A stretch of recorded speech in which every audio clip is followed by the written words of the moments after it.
It is that time. Election night with the Progressive Soapbox. You have no idea. I have been a beast today. Meaning, I woke up this morning, I bolted out of this morning. Iowa! Just screaming it. Scared the shit out of my girlfriend and the dog. Just bolted downstairs, take a shower, and just started running to work. I was so on cloud 9 today because of this particular contest. We've waited for a year. We waited for a year. And all of that waited come to a head tonight with the election results that are coming in. I am monitoring media to figure out what's the latest on the election results. So up to this point, we have a person who is who's in Iowa, and he's giving me a heads up on what's taking place. And Bob, he's my co-host, he's going to call into the show. So as we watch this, we can watch it together.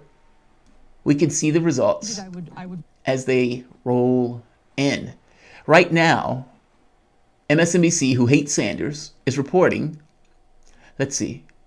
They're rolling the thing at the bottom. I want to see results. So let's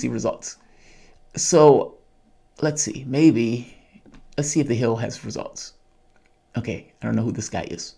So let's come back to me until we can get actual results. Now, Nate Silver on his website has, let's bring these over. Before I get to anything else, you remember there was a Des Moines, Iowa poll that was canceled. Now, the Des Moines, Iowa is the gold standard of polling and is an extremely good predictor of what the election is going to look like. This poll has been in existence, if I'm not mistaken, for over 70 years, and it got scuttled. Why did it get scuttled? Because Pete Buttigieg called the polling place to complain that his name wasn't on one of the questions. Now, but what was that poll? I don't care if Buttigieg was on a question. What was the actual polling results of the people who chose person A or person B? The poll has been, I don't know if it was leaked or released, but Sanders, 22%, Warren, 18%, Buttigieg, 13%, Biden, 13%. Now, 13% is not even the polling requirements, meaning those people would disperse and go to somebody else. Who's the number one person who people would go to if Biden, their guy, wasn't available? Well, we don't have to guess that. We can look at one consult, and that is one Bernie Sanders. So, like I said, it's this thing where Sanders, if Biden had did relatively well and Warren had did relatively well, then two people who Sanders would have gotten votes from would not have been able to give those votes to Sanders, meaning Biden could just lump in. If Biden does bad, and he doesn't make the requirements, which I'm hearing in many of these polling precincts, Biden is not making the requirements, meaning those people just kind of disperse. Well, those people will go to Sanders. I know it sounds weird, but keep in mind, the number one duty of the person who's being elected is who keeps the monsters at bay. And if they think Biden does that, and then they find out, well, he doesn't have enough support here, where do they go? They go to Sanders, because that's the other guy who keeps the monsters at bay. So we may see a blowout, or we may see some weird results. I mean, the second round choices is that's the sketchy part. But it seems like Sanders is doing well. For example, look at this. This is the most recent results that I have from Nate Silver at the particular precinct. So right here. So this is, damn it, I need to combine these.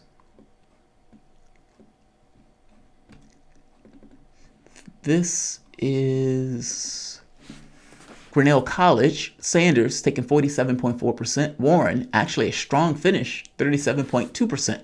Now, there's going to be a realignment. So take this stuff with a grain of salt. Here's another one. This is entrance poll data suggesting four-way race in Iowa, right? Still early, but a few other tidbits from entrance. 35% of the caucus goers tell us it's their first time caucusing. About 3 in 10 say they decided to who support in the last few days of the race. Jesus. All right, let's go to this one. So right here.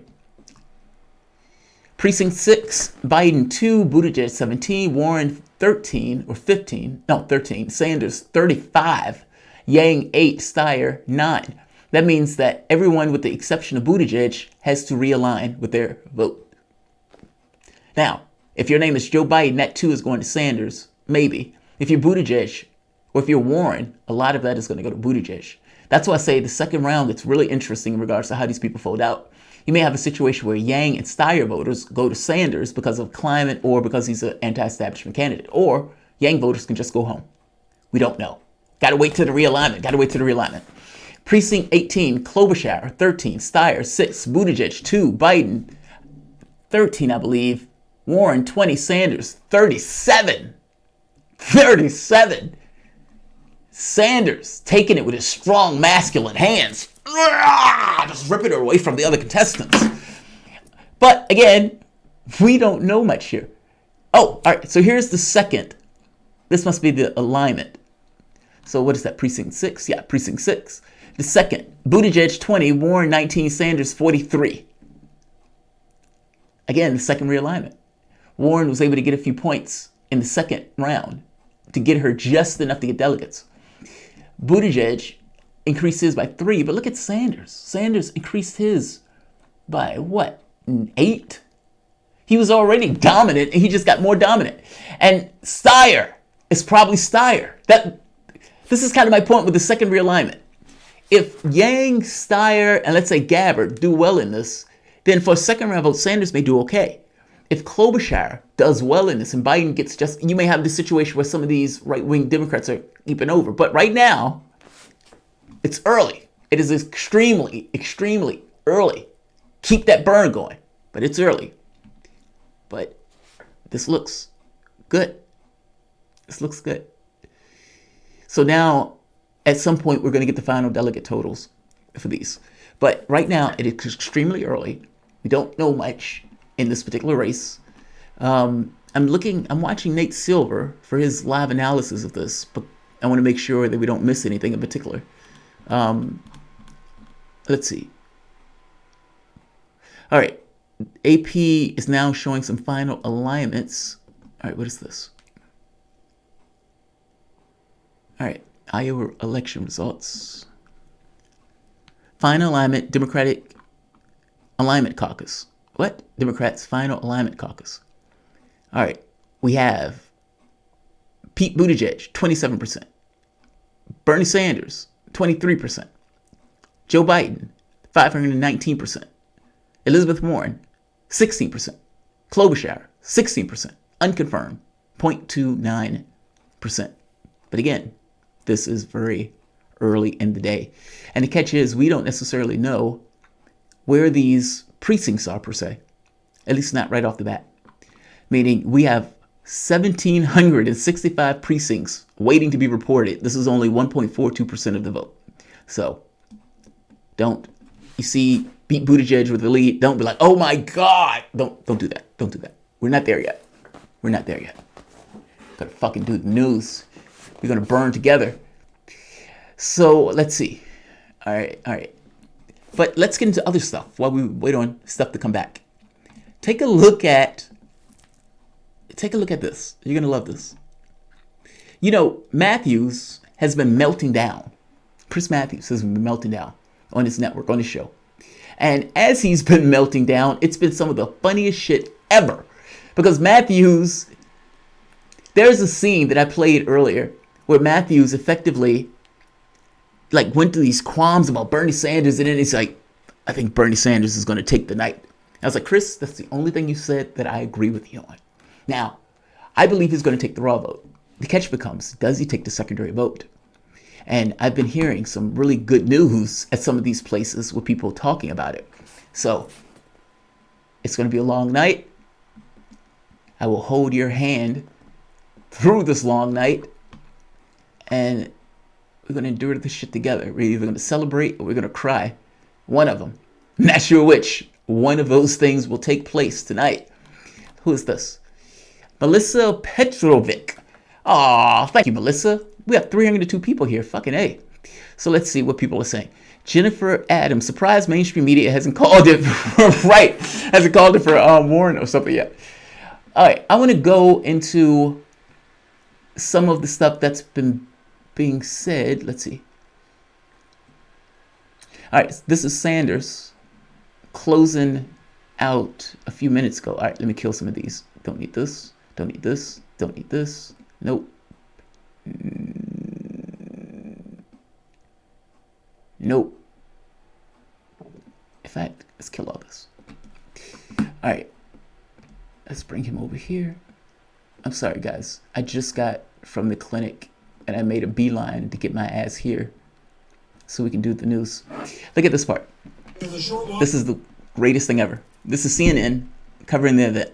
Listen to what this guy says. It's appropriate. A while ago, I spoke to one of the Biden supporters before they got pushed out of here, and they said the same thing. Now, the largest group, other than the one we're seeing right now, and this was all supposed to be Biden here, it has all been washed away by Sanders support, and you can see they're out of room again. The last part down here, this is all the Warren supporters. And let me ask Colleen here. Colleen, same question to you. Sure.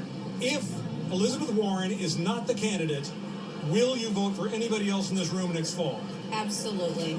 Absolutely. I would happily vote for anyone else in this room. We have a bigger job to concentrate on. We'll unify. Wolf, that's the message I'm hearing from every single camp here, even those who may not be viable. They will vote for the Democrat this fall, and they're saying it with a lot of energy. Wolf. Right there. Quote. I don't want to misrepresent. Quote. This was Biden's spot, and Biden's team has been washed away. Yes. Now, I've made this argument maybe 2 or 3 weeks ago, where I made the point that Bloomberg in this race is going to eat into Biden. And in Bloomberg eating into Biden, Bloomberg is not something you can ignore per se. I mean, he's a billionaire. He has $250 million that he's dropped into this race. Has popped up 10%. And he is waiting in the darkness for Biden. Because if Biden doesn't do well in this poll, meaning if Biden underperforms, then it makes Bloomberg's case that much more appropriate that he's the guy. I also made the point that the fact that Bloomberg gave Tom Perez and the DNC all of that money and the DNC opened up the primary so he can actually participate, is that a blessing of the DNC? The DNC is broke. They know Joe Biden is broke. They need a candidate who will be able to run the field. And to be honest, Bloomberg can literally drop $1 billion in the race himself, not even know that he's dropped $1 billion in the race. That gives you some notion of this guy effectively just buying the election. Would the DNC lump in with Bloomberg in order to hold back Sanders?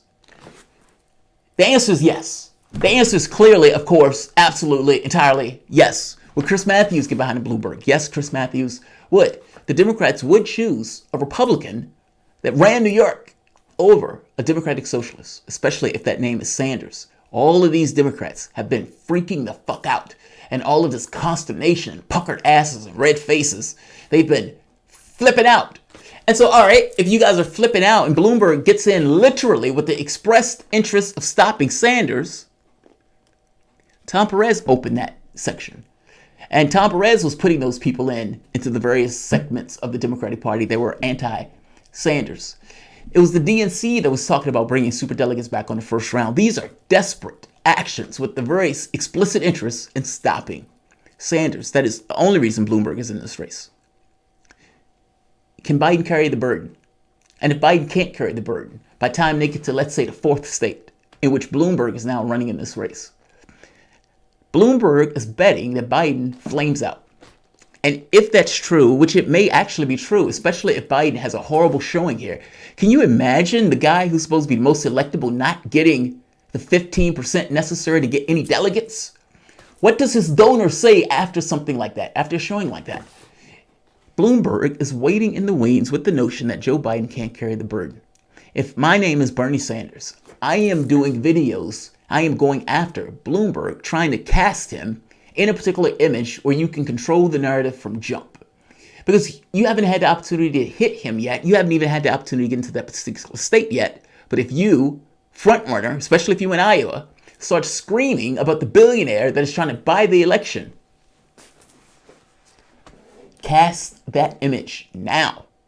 Cast that image now. And I understand it's dividing force of sorts, like hitting Biden and hitting Bloomberg. But you have to kind of make a bet on who do you think is going to be the one that's still standing.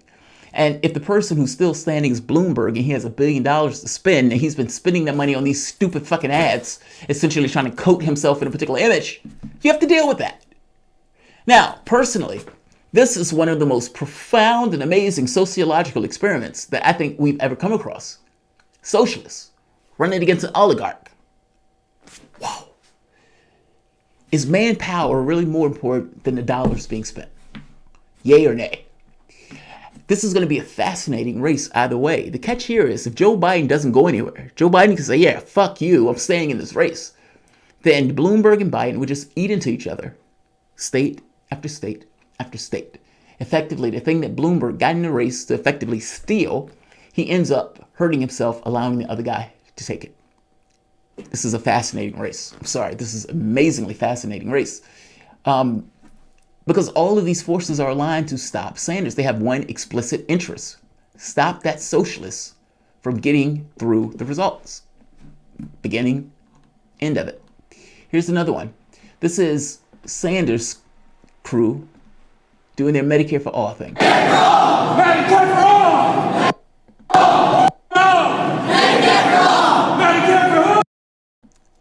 All right, you get it. Medicare for all. Call and response. Call and response. But there are a lot of these images. Even earlier today where Chris Matthews was going over crying, almost crying on screen. Almost crying on screen. Because, here's one with Nina Turner. So this one was getting a lot of airplay. Listen to this. Listen how this goes down. So that's to me the battle. Money versus ideology. Or get the Democratic Party to change its rules for you because you are buying off the party as well. What would the rule be? I mean, under the Constitution, get them on the stage. I mean. Oh, that's right. But I want to ask you about this money thing because under Buckley DeLeo, the constitutional ruling, a guy or woman who has all the money in the world and can spend all that money, and I bet that Mike Bloomberg makes enough on a daily basis to finance this campaign. How do you beat him? Well, he's doing that, Chris, already, and we should be ashamed of that as Americans, people who believe in democracy, that the oligarchs. By the way, to make a point, Chris Matthews on that is right. He's absolutely right. Now, he's asking, how do you beat that? But honestly, the operative question is, to some degree, for the American public. Do you want a man with $50 billion to be able to, by himself, just buy your electoral process? And if you don't want that, then that rule, Buckley v. DeLeo, before Citizens United, needs to be changed. Meaning, if you ask a random person, do you want this guy to buy off your election? They will probably say no. When you make the argument that the guy's an oligarch, the guy literally got into the race, gave a party a bunch of money, now allowing him to get into the debates, didn't run in any of the other stuff, waited until everybody kind of did their own thing, and then he jumps into the race. I don't want to have this food fight with all these people. I'm just jumping in now because I think Sanders is going to run it with it. But understand what he's saying. I think that the American public would choose him. And because I think the American public would choose him, he's popular, I, with no popularity, with nobody clamoring for me, am going to jump in the race. What are your qualifications? I'm a billionaire. That's all. If I wasn't a billionaire, I would not be in this race because nobody would want me in this race. But now, I'm going to spend gobs and gobs of money to ensure that I have essentially a decent race. Now, why would you want that? Think of democracy. What does that mean to you? And why do you want? Is this any notion of democracy where a billionaire gets into the race and effectively buys his way throughout? It's not popular support. That's just cash. That's the question, Chris. Why are you okay with that? If you have more money, you can buy your way. Now, but to your point, You think Mike Bloomberg's an oligarch?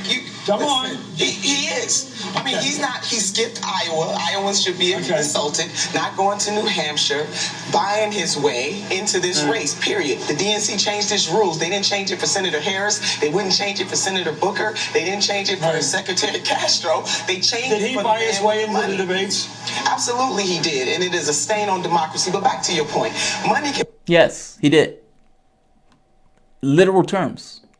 He did. Let me see. Do I still have the picture up? Right here. Right here. Bloomberg, DNC Services Corp. And look at this. Hundreds of thousands of dollars. Effectively $325,000. Now, Tom Perez wouldn't change that rule for anybody else. Tom Perez, or one of his representatives, got on the phone with Mike Gravel and said, this rule won't be changed. It would be unfair and not in line with what we want to accomplish if we change a rule for any of the particular candidates. $325,000.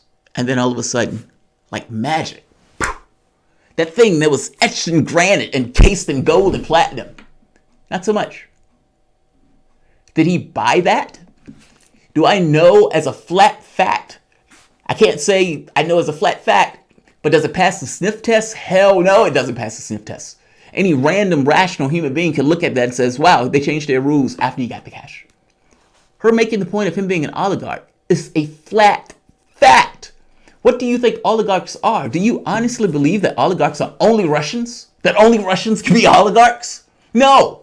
A man with $50 billion has spent $250 million, essentially almost double of the last billionaire in the race, Tom Steyer, who spent almost triple of the next person, if I'm not mistaken, Buttigieg. Why are you okay with this? Why are you okay with this? He's buying the election. And you need to cast that as he is buying the election. Take a look at All right, take a look at this. So here's a guy on MSNBC. They're trying to gang up on Nina Turner. I'm going to show you something else about this guy, though, meaning his prognostication abilities. So as you watch him in this interview, let's see how this goes. Because again, MSNBC has been shitting on Bernie Sanders all day. The nicest thing I've heard Matthew say about it was, he's going to run away with this. And he said that with a level of dread, this infinite dread, this thing that's around him as if it's just pressing on his body. He's like, I think Sanders is going to take it. I heard him say it. It was mulling around in his head and his body. He was just kind of trying to reconcile it. And finally, like a man facing death, he accepts. And the wealthiest people in this country, over the working people in this country. We need real campaign finance reform to the extent that a Mayor Bloomberg can totally finance his campaign. He doesn't have to go out to the people. He doesn't have to build a movement. He doesn't have to talk to people. He can buy his way. It is the same attitude that the elites, maybe Jason likes the word elite over oligarch, but it's the same attitude that the elites had in 1930 against FDR. All of them lined up against him, and he said, I welcome your hatred, because he was standing up for the people. And that is the same message that Senator Bernie Sanders has to the everyday people of this nation, that I welcome the hatred of the elites because I am standing up for you. So cry me a river for the wealthy people in this country. Cry me a river for the wealthy people in this country. You go, Nina.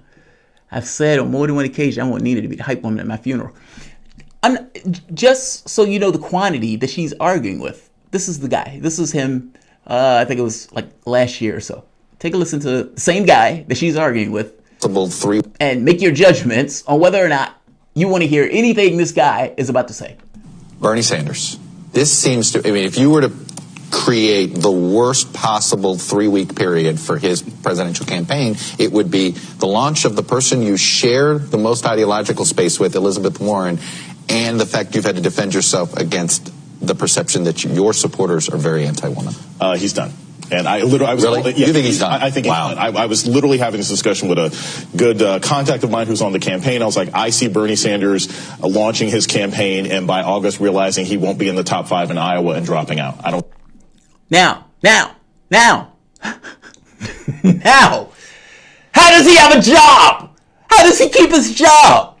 How does this guy who's making a ton of money saying stupid shit like this keep his job? How? If I did that, I would have been fired.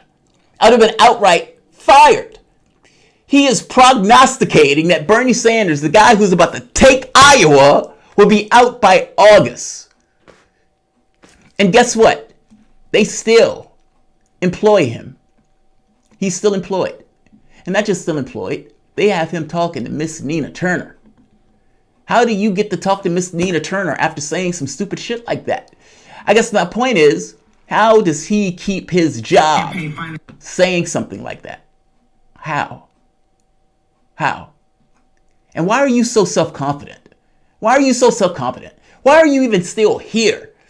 I mean, he knows that he's on tape, right? He knows he's being recorded, right? And when you're going to make that strong statement, Bernie Sanders will be out by August. I have prognostication abilities. And then you hit August, September, October, November. How far do we have to go to prove that he's just full of it? There's a difference between you expressing your hopes versus you actually doing the news. Maybe he doesn't know that. Maybe Joanne Reed doesn't know that. Maybe Chuck Todd doesn't know that. Maybe Chris Matthews doesn't know that. But I know that. You spewing that nonsense, and they still keep you on the air after that. That gives you the caliber of show that MSNBC has. Keep in mind, they also have flagrant liar Brian Williams still employed on the network. They have Joanne Reed, who made the argument that time-traveling hackers came back and put sexist and racist stuff in her Twitter feed. I mean, come on. This is the network. This is the network. Lean left, right? Lean left. It's important for you to know who's giving you information, right? And if this guy's arguing with Nina Turner, he has a track record of saying stupid shit like that, well, that matters. That matters.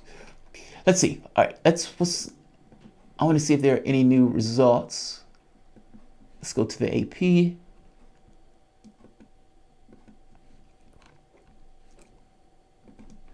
Come on, AP.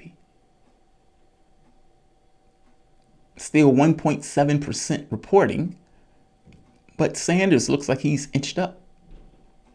He's only 1 point away from Buttigieg now. But again, 1.7% reporting. And if Sanders blows this out the water, we're going to know this pretty soon. We will know it pretty soon. If those precincts start coming in, he starts racking up votes. But I got to be honest, if your name is Joe Biden, I wouldn't want to be hearing the news that's coming out of Iowa. And not just not want to be hearing the news that's coming out of Iowa, not wanting to hear what happens on day 2 after this. Meaning, if Biden collapses, oh my God. And if Sanders blows this out, oh my God, the hysteria. It is going to be fucking epic. This is a great time to be alive. Louise Brooks, imagine Bernie wins and Miss Nina heading up the DNC bliss. Oh, right. Because the president chooses who heads the DNC.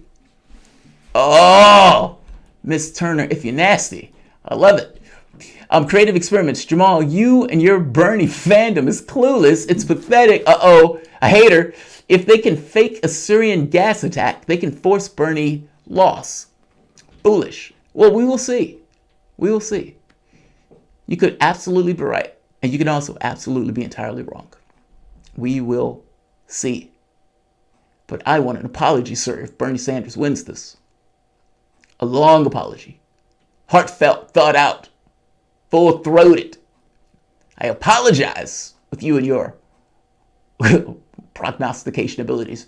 Jamal, what happened to the whole vote totals when people decide to leave? All right, so what goes on in the Iowa caucus? The Iowa caucus is going to be a little weird this year. All 3 vote totals are going to show up. So you're going to see the original vote total, meaning what's the raw vote? Who did the people go in and say, this is who we wanted? You're going to see the second vote, meaning when there's a realignment. Let's say Warren gets 14% somewhere and her supporters have to go somewhere else. So it's like, all right, we want to realign. Now, some of those supporters may just go home. They don't have to realign. But many of them, as you heard from that reporter, will. And some of these alignments may be,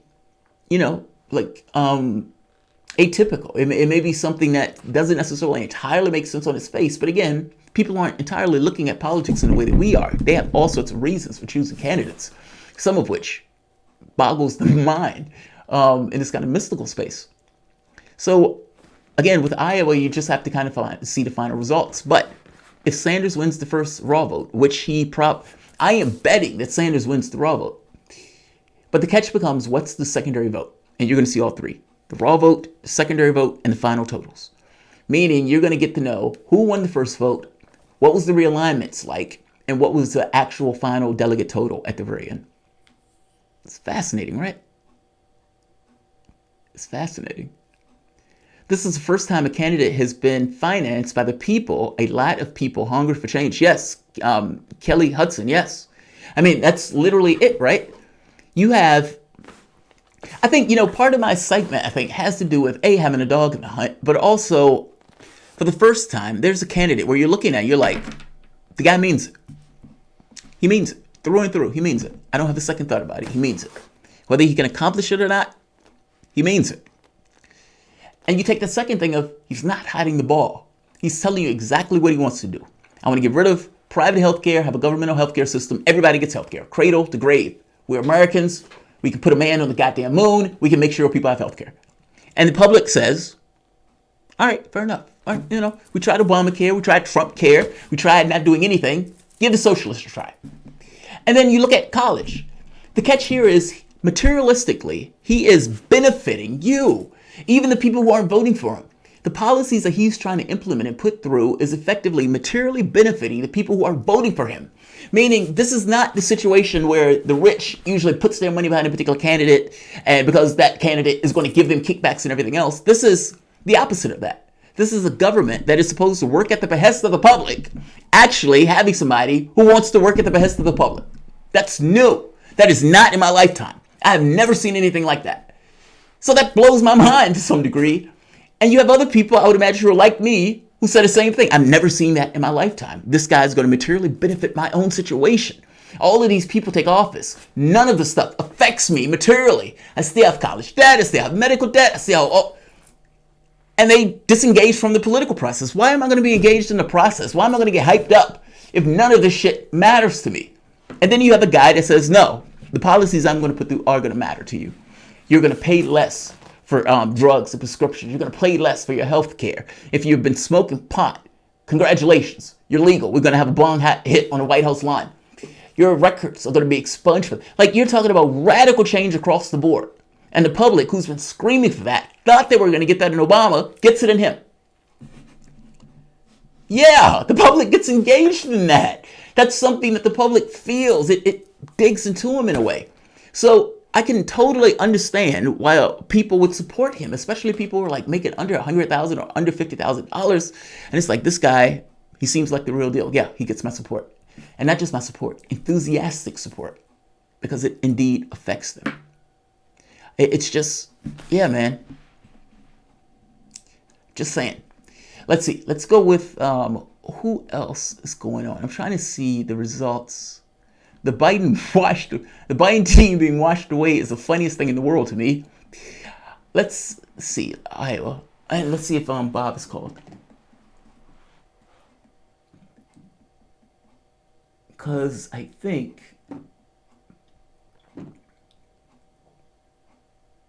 Okay, I haven't seen Bob yet. All right. So let's look at some of the videos from earlier today. That had me laughing my ass off. I even did videos on it. This is... I showed you one of Chris Matthews. I want to show you another one of Chris Matthews.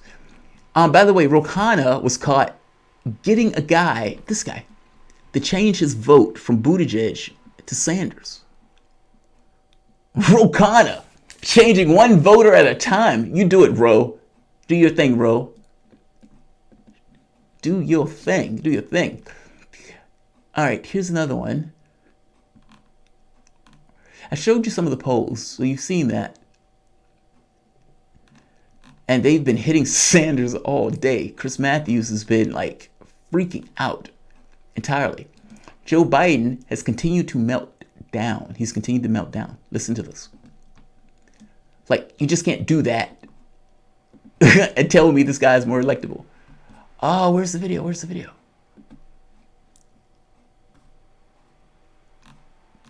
Damn it. All right, I'm going to have to find the video. But hold on. Let's see. I'm looking for... All right, here we are, MSNBC. Listen to these guys just go after Sanders whole hog. It's not even... For the Democratic establishment, that's almost as scary as losing down. Now, to be fair, he did say, for the Democratic establishment, meaning he didn't say from the perspective of I. He's saying something that at this point we all know, but reporter talks to other Democrats. If he's saying this because he's had personal experience with Democrats that had him come away with this assessment that I'll let him hear it. Listen to what he says here. Beating Donald Trump is really important, almost as important as keeping Bernie Sanders from being the party's nominee. beating Donald Trump is important, almost as important. I mean, it's like there's only a thin bit of daylight between the people who want to beat Trump but also want to stop Sanders. So when I say and make the argument that Bloomberg, do you believe that Bloomberg is at that scale of Sanders? Meaning, do you believe that they would prefer Bloomberg over Sanders? I would say yes. Chuck Schumer, yes. Nancy Pelosi, yes. These other Democrats, yes. With the younger voters, that's the rub. That's the rub. And the catch becomes, personally, I think Bloomberg is weaker against Sanders than I think Sanders is against Biden. Meaning, if you're trying to stop Sanders, I would argue that Biden is probably your best bet. To put a socialist up against a capitalist gets a little dicey, especially with Bloomberg's record. I mean, on stop and frisk and all these other items. Not to mention, Donald Trump will hit him on the stop and frisk thing. He's already putting out videos talking about criminal justice. Everybody has their weaknesses, right? The only strength that Bloomberg has is he has cash. What did Batman say? You have any superpowers? Yes, I am rich. I am fucking rich. Fucking oligarch. I can run around in a bat suit. Totally, mentally clear. No mental illness there at all. Hang around with young boys. And I can go punch people in the face when they're committing crimes. Get away with it because I am fucking rich. So this is Matthews today, losing his shit, melting down. Greatest thing ever. Opponent for whoever the... Now, Matthews... Opponent for whoever the Democratic nominee is. I think if it's Bernie, look out for the Democrats because I think he's certainly, to me, reminiscent of the 1972 campaign where George McGovern, a man of the left, got nominated with a lot of... Just to point out, is Chris Matthews crying? Has he been in the back crying? I think Chris Matthews was crying. I think he was crying. Oh, ain't that bad, dude. Ain't that bad, dog. Excitement. Gave a speech at 2:48 in the morning, got blown away 49 states. It's not probably going to be that bad because the country is truly divided about 50-50. But it's not going to be good if it's Bernie. So I think we're going to... You know the wild part about this argument? The wild part about this argument? Al Gore. Al Gore. John Kerry. Hillary Clinton. All lost. All of them. All of them. The exact candidate that Chris Matthews will put up. He remembers McGovern. He doesn't remember the other 3 dinosaurs that got eaten alive. I'm always amazed that they remember this other thing that happens back then, but they completely miss the recent history of Clinton losing to reality show host, Al Gore losing to a war criminal, John Kerry losing to that exact same war criminal. And then John Kerry heard over the phone talking about what he would have to do to get into the race. You already lost! You already lost! You lost to a war criminal. Talking about, I'm going to get in the race and hold back the night. No, you're not. No, you're not. You're not at all. You're not at all. I can almost promise you, you will not be doing that. And the last thing I'm going to show is, well, listen to this. This is Joe Biden debating. All right. The person who made this video is trying to make the point of saying, look, do you really want this to take place? You did? Totally. I think they're showing debate performances. Number one. Yes, you did. Totally false. You wanted it, and you didn't get it because I was it. opposed to casino gambling before, during, and after. And that's not, I'm not going to be bought by anybody. I promise, if I wanted it, I would have gotten it. If you notice, I have more people supporting me in the black community that have announced for me because they know me. They know who I am. 3 former chairs of the Black Caucus. The only African-American woman that ever been elected to the United States Senate. A whole range of people. No, my point is... That's not true. The other one is here. I also happen to call him a lightweight, okay, and I have said that. So I would like to take that back. He's really not that much of a lightweight. Let us be clear, Joe. In the United States of America, we are spending twice as much per capita on health care as the Canadians or any other major country on earth. This is America. Yeah, but Americans don't want to pay twice as much as other countries. I keep hearing that he's the only one that can beat me, but he's getting beaten very, very badly. So where does this come from? Play the radio. Make sure the television, make sure you have the record player on at night, the phone. Make sure the kids hear words. A kid coming from a very poor school, a very poor background, will hear 4 million words fewer spoken by the time they get there. Very nice words, but happens to be wrong. Look, just to be clear on that one, I honestly, that quote just needs to be a video by itself. Just that. That was the most racist shit I've ever heard in my life. Because in that, whatever the fuck that was, he goes in and makes the point that black people don't know how to raise their kids. It's not that they're, bad about it. They just don't know what to do. And so he wants to send government workers to black people's homes to teach them how to raise their kids. If Donald Trump would have said some shit like that, that is the most racist thing I have ever heard in my life. At the very least, coming from a presidential candidate. Definitely in the Democratic Party.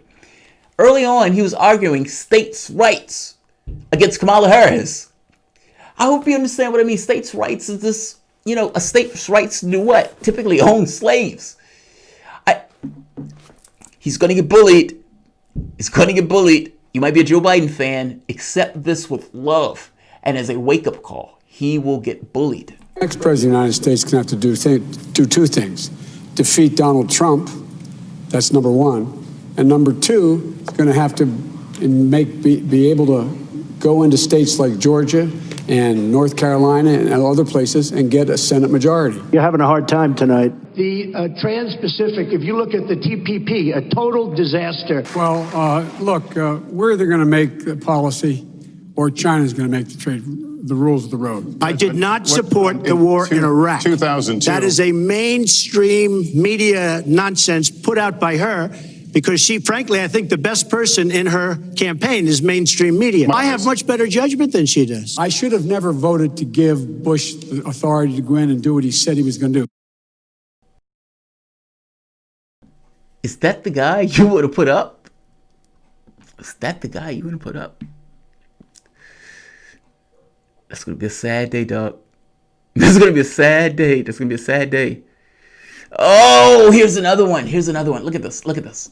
Here's a good one. Did not oppose busing in America. All right. This is on issues of race. And they're making a pretend debate between Biden and Trump.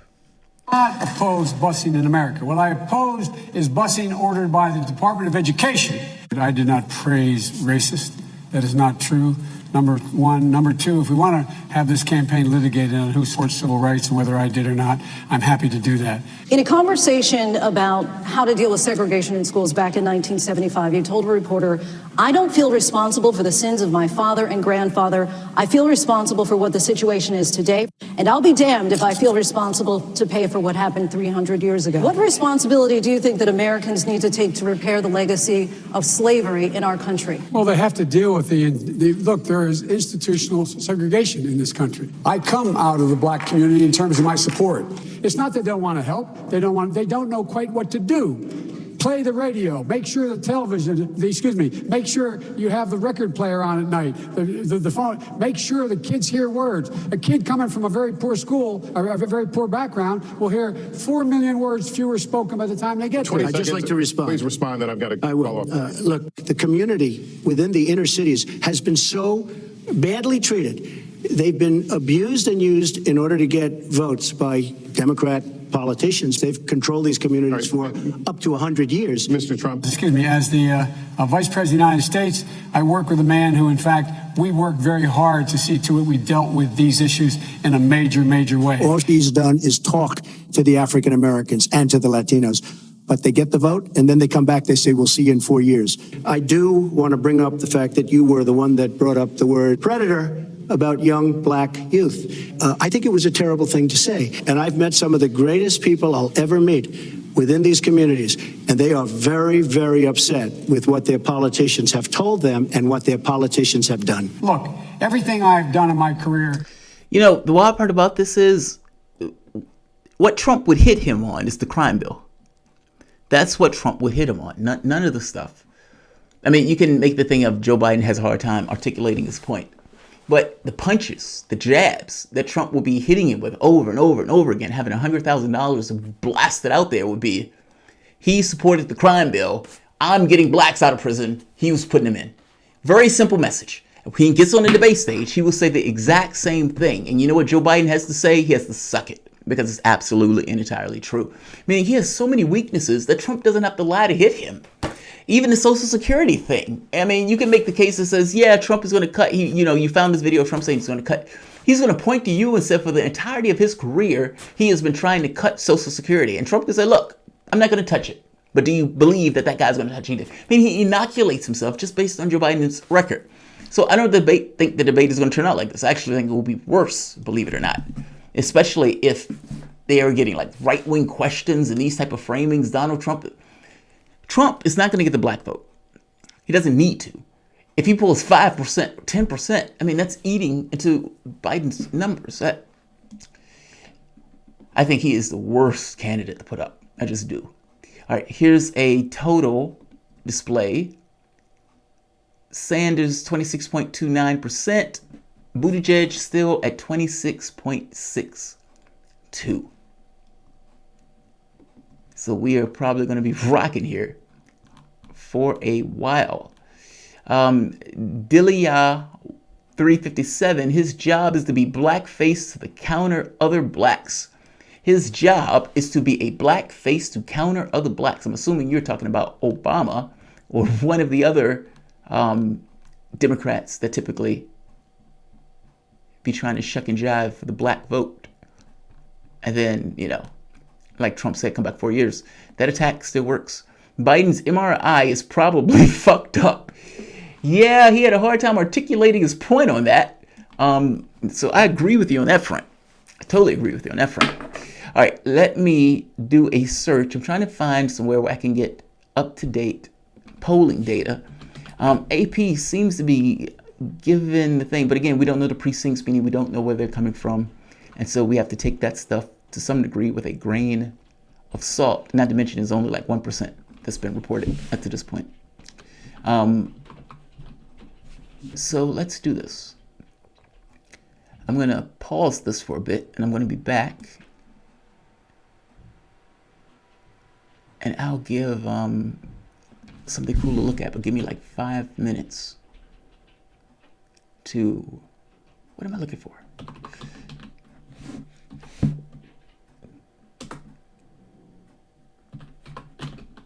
There we are. All right. And we can do this. All right.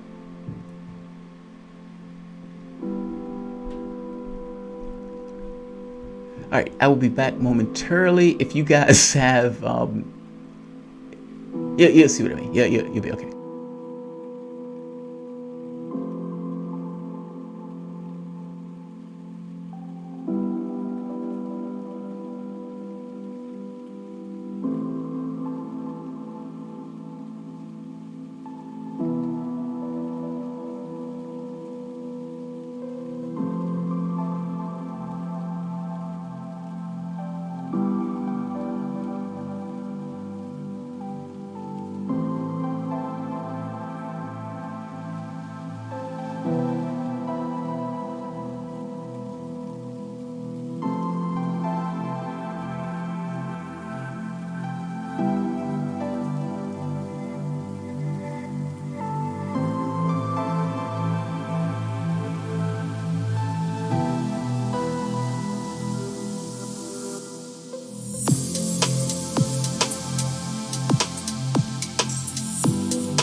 let's get this voter rocking.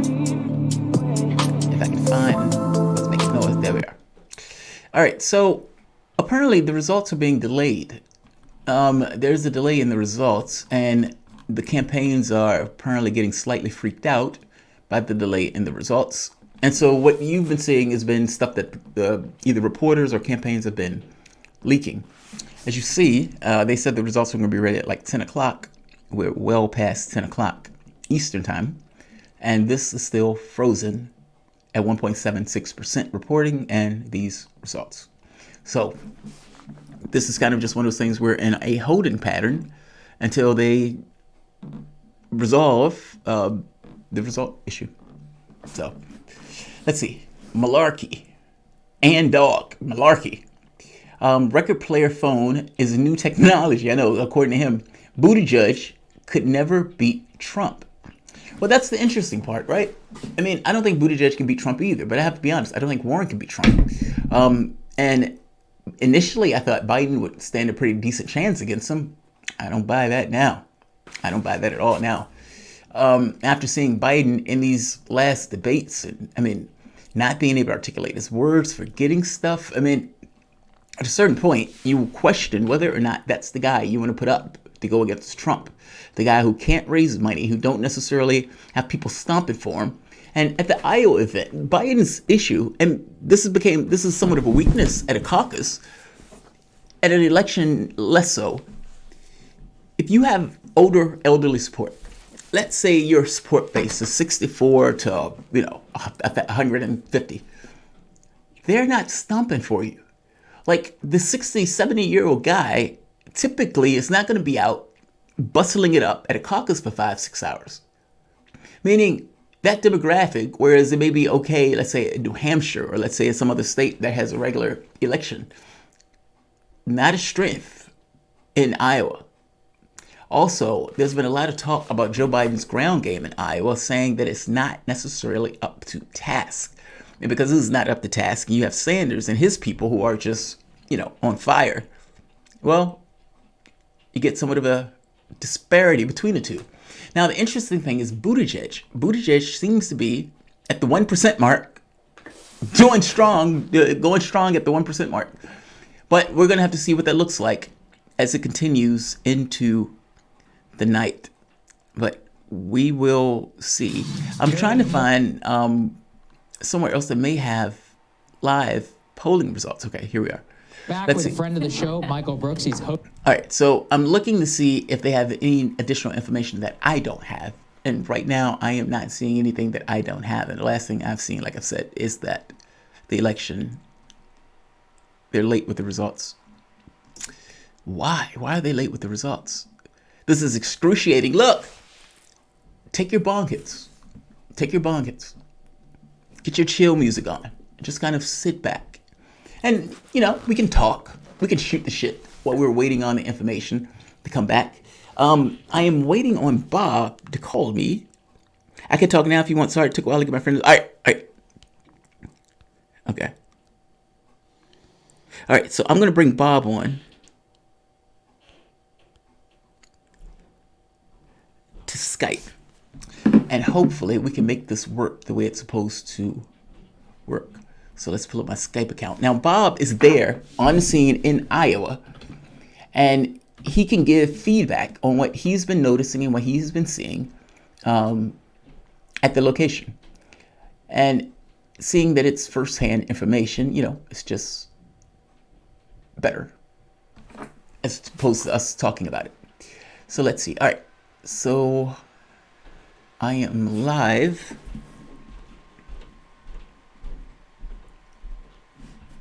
And we're going to see if we can get Skype to work. My other computer was too weak to use Skype, but this one is souped up. So I'm hoping that this one works the way it's supposed to, at the very least the way we want it. All right. Let's see. Send a message. Let's say start video call. Yes. Allow. Oh, crap. All right. So I may have to kill... All right, 27%. Bob, what's going on, man? All right, so let's flip over to Bob. This is my co-host. Video or just audio? Yeah, it's it's on the video screen. They can see you, so it's both. You just can't see me because I have my camera on for the show. Okay, hold on. I got to bite my food. Okay. Yeah, so Bob is my co-host of the show. That is a manly beard. I'm massively jealous of that beard. And we're part of Political Misfits, but Bob is on location at Iowa. He's there. He's in the middle of it, in the cold, in the frenzy. He seems more mellow, though, than I am. I'm pretty hyped up over this. So, Bob, what have you seen so far? Or because you've been to various campaigns, meaning you've been to the Warren campaign, you've went to, I think, the Biden campaign at one point, and even the Sanders campaign. What did you notice the day before going to those campaigns? Meaning, as you went to each one, what was the flavor that you got from each one? Yeah, I mean, obviously, everything I'm now going to talk about is filtered through the lens of knowing kind of what happened tonight. So take everything I say with a grain of salt, but I predicted all of it, right? No, I think mostly surprised here. Pete Buttigieg's strong show. You could feel he was surging. You could tell when you went to the event. There was all sorts of press there. There was all sorts of excitement. He did have some diversity in the room of people. He was a very charismatic storyteller. You know, kind of Elizabeth Warren was talking about herself and her own personal journey, while Pete Buttigieg was telling the story of his life through different voters and different stops he had made in Iowa. And you could really kind of see the storyteller and charismatic figure emerge, and to be a 38-year-old who was not a very good mayor in my book, over surge to the top. Something's obviously going on around kind of a cult of personality, and talking to people really at his campaign about how they're looking for a change in Washington. It really this age advantage. I mean, it'd be fascinating to see what Bernie Sanders would be doing right now if he was 15 years younger. Yeah. If that kind of negated it. I'd be fascinated if there was a progressive kind of firebrand character like Sanders in their mid-60s or 50s or whatever age you want to kind of call it, to see what that happened, how much the age factor plays a role. Obviously, Bernie Sanders, you thought he was going to pull ahead, and I don't know if you're seeing the results yet, but it looks like they'll be pretty close to kind of splitting the top of the ticket. I will say, when it comes to Joe Biden... Wait. What are you looking at? So I'm looking at the results on the AP, and it says that the results were delayed. And they're only showing like 1.6% or 1.8% of the results. So I guess I'm looking at New York Times and then listening to the public radio station here that had people throughout a bunch of different caucuses. Really had Sanders doing poorly, not viable at some spots. Oh, wow. Pete Buttigieg ground a lot of delegates at other places. So I think the reporting, obviously they're underreporting how well Sanders is going to eventually do at the end of the night, but kind of the initial people on the ground in different spots here on local Iowa public radio do make it sound like Buttigieg and Sanders are going to end up pretty close here at the top. Wow, that is so interesting. I mean, so my prediction, well, I don't think I made a prediction on how well Biden was going to do. I think my thought was more so, if X, then Y. Like, I assumed that Sanders was going to take it. The question becomes, was he going to blow it out? Or was it going to be this kind of close around the margin stuff? And then the second voters who would choose, a different candidate. And my issue was, well, Sanders is Biden and Warren are his two biggest people, meaning the second choices. And if Biden isn't going anywhere, Warren isn't going anywhere, then it looks like Biden or Warren may get the lump-in vote. But some of these places aren't turning out that way. I mean, some of these locations have been dominant, like Steyer voters going to Sanders or something like that.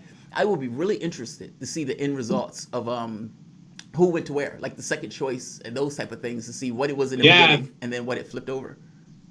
Yeah, so I can tell you just I was at Drake University, a large site, some 800 people, 849 people at the precinct I was at in Polk County at Drake University. And Warren was the winner there. I mean, she had 212. The second place here, looking at my notes, was actually Pete Buttigieg with 172. Klobuchar finished third, 140. Biden in fourth with 131. Sanders had 129 people. He was viable at this huge precinct by only 2 people, because you're sitting there after kind of doing the tally and you can start counting yourself and you're like, this looks really close to him. And then the realignment vote, there was 100 people that were in Tom Steyer, Andrew Yang, undecided, and Tulsi Gabbard. Those 100 people a split out. 22 went to Buttigieg, 15 went to Warren, 9 went to Klobuchar, 7 to Biden, and only 5 to Sanders. And so it's Drake University, the area of town I was in, obviously not a rather affluent, wealthier, liberal, white folks area. Right. And you can kind of feel that in the room. It wasn't like the hard and bread and butter of where Bernie Sanders is going to win in general. And it went to Hillary Clinton in 2016. But to see Sanders barely be viable was pretty shocking. I mean, he's not going to run away with the thing tonight if he does end up winning. I think it's going to be really close with Pete Buttigieg at the end of the night. It does seem like it's between those two. I mean, even when I'm looking at the other polling results, where the people are making their cases, essentially saying there were a few ones where Sanders had like 37% and Buttigieg ends up with like, let's say like 20. Like there were some where he was dominant. I guess in my head, each precinct is going to have, or each candidate is going to have a stronghold. There's going to be areas where Biden is dominant. There are going to be areas where Warren is dominant. And so the catch becomes, how do those things shake up at the end of the night? That's why I'm so eager to get these numbers. But it does sound like you're right. It does seem like Buttigieg has been strong in this particular poll. So it could split Sanders and Buttigieg, where Warren and Biden do weaker. Now, the catch here is, if Biden gets 4th place, what do you think is going to happen tomorrow night if Biden ends up in a 4th place position in this particular election?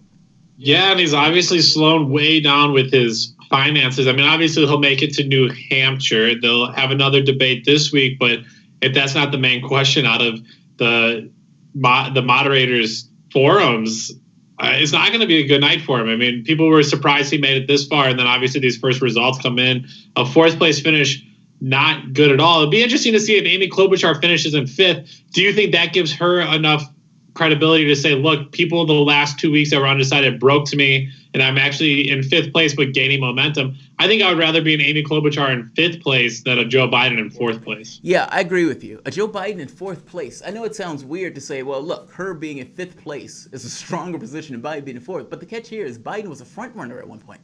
Yeah. Like, in all of these, Biden is going to need money, and people are going to be like, oh, man, you have Bloomberg waiting in the wings, meaning like this notion that, well, if Joe Biden is not more electable, then I'm here. And the wild part about that, Bloomberg's guy, Ratner, just said as much. He says, look, there could be an anti-Sanders coalition. We're not calling it that right now. Dude, you just called it that.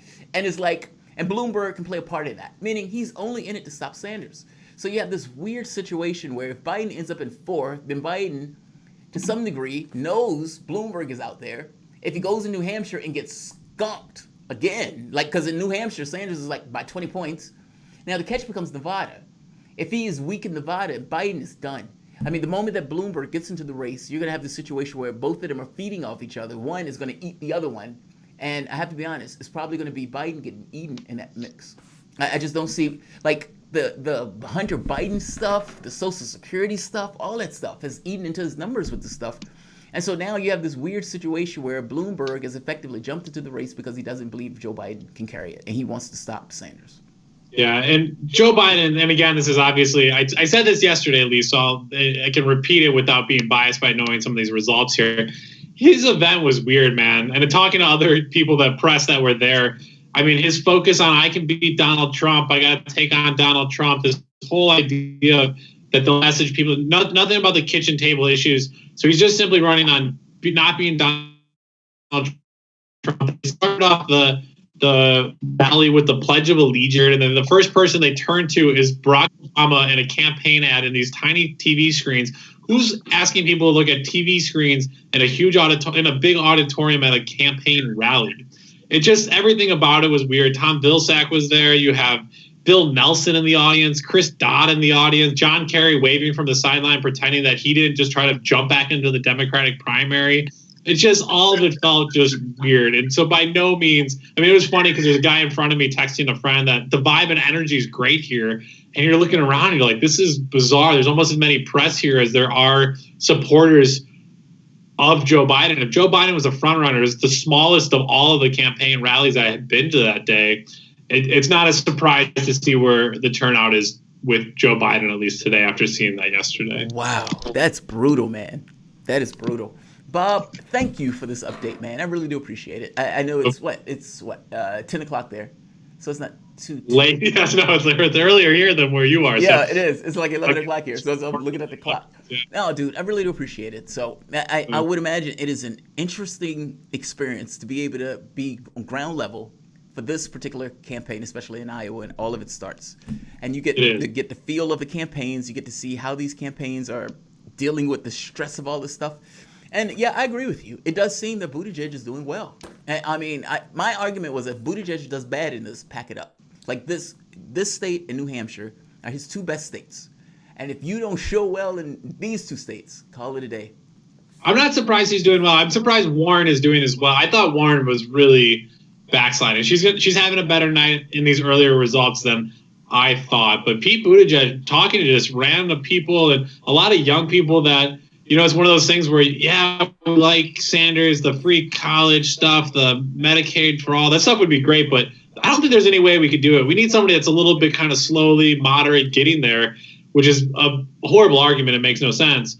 But a lot of people are really excited about him. And so something's clicked for him here in Iowa. Bring him to Nevada, bring him to South Carolina, bring him into a state with 80% of people that are not white. I think it's going to be a different factor. But if the mainstream media, the national press spin it, he might pick up those extra resources he needs to carry this at least to Super Tuesday and be viable there. See, that would be fascinating. Because ultimately, if you're right, then it's an argument can be made that Buttigieg is the best person to get the number 2 spot.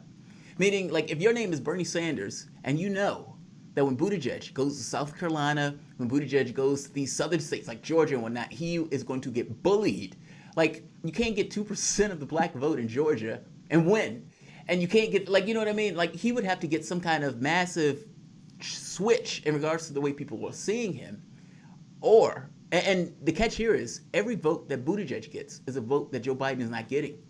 Meaning, if Buttigieg sucks up the number 2 spot, that throws Joe Biden down to the 3rd spot, which is weird because Buttigieg has no chance of making it through the primary. Meaning it hurts Biden. Yeah. And I think it's important, too, if you talk to Iowa insiders that have been here for a long time, they say this is not an election. If you walk away tonight with thinking this was some type of election, you're wrong. This is get a pulse, let's get a feel of it. And you remember, this is the first in the nation. There's all of your resources are plugged in here. Tons of ad money, tons of staffers. This isn't a 50. You can't maintain this type of pace and organizing prowess that you do in Iowa. So Iowa should only be just kind of a gauge of the temperature. So we can definitely get a sense of the temperature where a few of these people are. But once it starts getting to actual primaries and voting, I think you're going to get a different sense of it pretty quickly. I agree with you. Totally agree with you. I mean, like I said, this is Buttigieg's territory. If he can't do well here, he's not going to do well anywhere. And if he was going to fail here, pack it up. Because this was this is your best shot of getting it. When you get to Nevada, this is going to be a different temperature. So, be aware. That's why I think it hurts Joe Biden so much. Because ultimately, Joe Biden needs Iowa. He needs it. At the very least, a good showing in Iowa, like a number 2 spot. And if he ends up in 4th, and Buttigieg, who can't win it, gets 2nd, it screws him over massively. Like those are votes that he needed. And like you say, Warren, I was curious on how well Warren was going to do tonight, right? Because if Warren gets under 14%, her delegates go elsewhere. So the catch becomes, what does Warren's total look like at the end of the night? And does it give her a base to keep going? I agree with you with Klobuchar also. If Klobuchar gets 5th place, Klobuchar could say, people want somebody else. They thought I was out of this. I can get stuff done. Clearly the public is on board for me. And she can stay in as the moderate, competent Joe Biden. I don't know how far that goes, but the only thing that matters is her being able to justify it to herself and staying in it. Because I got to be honest, I have no idea what Klobuchar has been doing this entire election. And yet he's been in this election. Amazing out of nowhere. I would say 2 things. I wouldn't be the thing that will surprise me, I don't think if Elizabeth Warren was in this race that all of her people would go to Sanders. I think a lot of them would have gone to Pete Buttigieg. I don't think that. No, really, I don't think that. I just mean, when I look at like Morning Consult, it's like half. Like half goes to Sanders, you get a section that goes to Buttigieg, and you get some that kind of further away. It's more so I'm looking at the bulk. Like, where does the bulk go? Because the bulk is the thing that is, you're carrying your mass with you. Yeah. And the second thing I would say, going back to that Biden event, I have no love lost for these people. I didn't realize that the deputy political director of Joe Biden's campaign was somebody that I knew and used to work with and adjacent to years ago in Washington, D.C., and they were just elitist. They didn't work with the grassroots organizers that were in this larger office space. It was kind of like a WeWork, but more for activists and organizers. And this guy was getting paid tenfold what any of the activists that worked in this co-working space were paid. He once actually kicked out a bunch of us grassroots organizers from a space within this shared office area because they had a event for young professionals for Hillary Clinton. They came in with top shelf alcohol and suits and stuff. And instead of just inviting us organizers in, they basically cleared us out of the space. And so to see this guy last night just kind of chumming around, just making jokes with people here and there, and for them to fall on their face flat today is just, it's beautiful. Beautiful. Yes, beautiful. That's the word. Bob, thanks, man. I will probably hear from you tomorrow if I don't necessarily see you tomorrow, because I think you're still in Iowa. But I'm going to be in Fault Lines in the morning, of course. But be safe. Have a good night. All right, we'll talk to you then. Have a good one, man. Thanks. All right, guys. This is, again, co-host Bob Schlehuber. I want to nail that the first time around. We have super chats. Look at Nico's tweet. Okay, I've tried to find Nico's tweet. Kathleen Cohn, results, they have to fix them first, right? That's funny. Oh, don't say that. That's sad. Don't say that. Let's see. Trap God, Tulsi or Bernie can beat Trump. I'm pretty sure Bernie can beat Trump, or at the very least has a potential to. Tulsi, I'm not sure. I mean, Tulsi has to get out the Democratic primary for me to believe that. Just saying. No hatred being thrown in this case, but I don't want to be insensitive about it because I like Tulsi. But come to Jesus. Come to Jesus, dog. John Sinercio. Thank you, John Sinercio. Thanks for being you. Well, thanks for being you too, John. And let's see. There was one more that I missed, and I can go through some of the other ones. Biden is MRI. I read that one. And I'm missing one. Yeah, man. Shout out to Bob for coming on. Like, it's late. He's had a full day working there. AJC 99988. Check out the AP. I will do that right now. Let me find that last. Here we are. Benjamin Buckley. Benjamin, I love that. Media upset. Turner called Bloomberg an oligarch. Isn't that curious, right? Isn't that curious? The media is upset that they call Bloomberg an oligarch. Now let's see. What are the qualifications for an oligarch? Does having $50 million, potentially, at the very least, put you in the room with what it means to be an oligarch? All right, let's start there. Now, if you tell me no, I'm going to say you're full of shit. So you got to be honest. Yes, having $50 billion, one of the world's richest men, literally, no hyperbole. And you're telling me that doesn't put you in the room with being an oligarch? I would go further than put you in the room. You're a goddamn oligarch. You have $50 billion. And what are you doing with that money? You're using that money to buy political influence all throughout these charities and organizations so you can get it's like, oh, we're going to endorse Bloomberg. Yeah, you endorse Bloomberg because Bloomberg gets you a shitload of money. And then you're going to pay the DNC, the organization that's supposed to be running a clean and transparent process, a process that they say could not be changed. It's etched in stone. Bloomberg, boom, drop money. In smoke. That's all it took. Done. Don't tell me. Don't gaslight me. The guy's a goddamn oligarch. If he was living in Russia, you'd be screaming oligarch all day. But he's in America. He's an American oligarch. He is literally buying political influence with his money. He's going to drop, $200-300 million in ads? Nobody was clamoring for Bloomberg. He just jumped in because he wanted to protect himself and his billions from Bernie Sanders. He's an oligarch by definition. Here's the new alignment. So here's the latest. And this is with 1.93% of the precincts reporting. And Bernie Sanders has taken the lead. Warren has come in the number 2 spot. Buttigieg has fallen to number 3. But again, this is literally less than 2% reporting.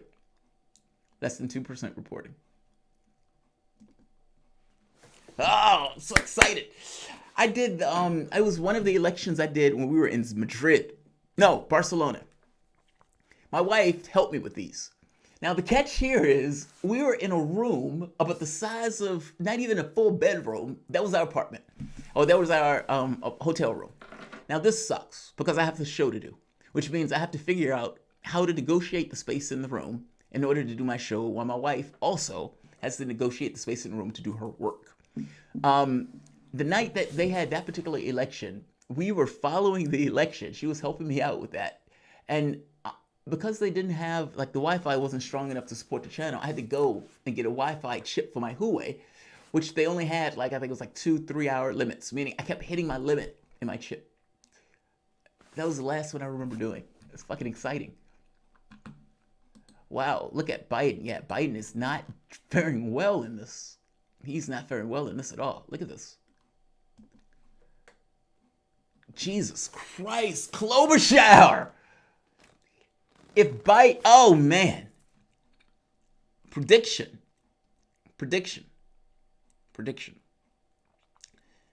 If Joe Biden comes in 5th place, it's a wrap. It's a wrap. They're going to pat him on the shoulder. Get the fuck out of here. John Kerry, Hillary Clinton going to be jumping in the race. They're not. I'm just saying it's a wrap. You can't say you're more electable and end up in 5th place. You just can't. It doesn't work that way.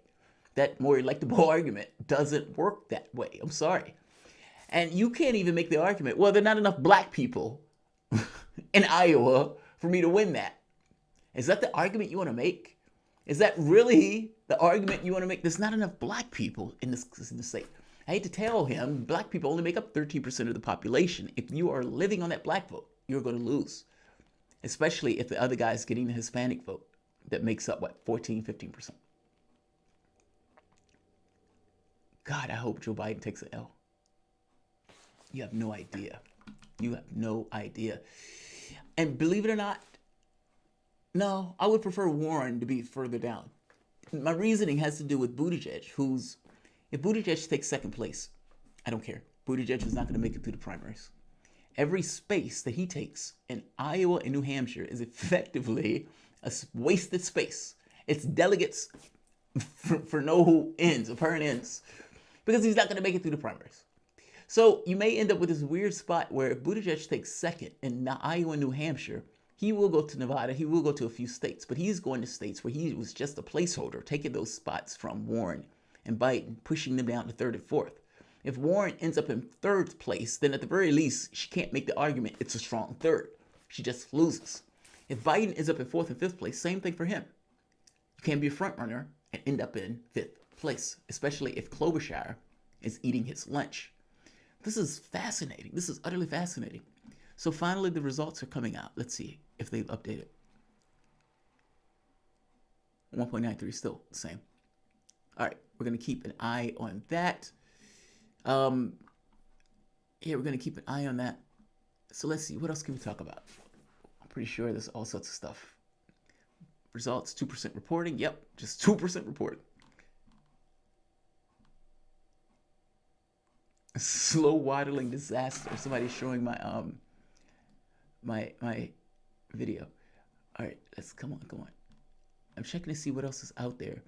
Sanders had put out an amazing campaign video yesterday. In fact, before we get to that, let's get some analysis done. Now, watch the cable for the caucus process, not the expected results. Yeah, agreed. Bloomberg is worth more than double the Russian richest person. Should we start calling wealthy Russian people just junior players? I mean, that's kind of the point, right? That's some racist shit that people do. Oh, that guy can't be an oligarch.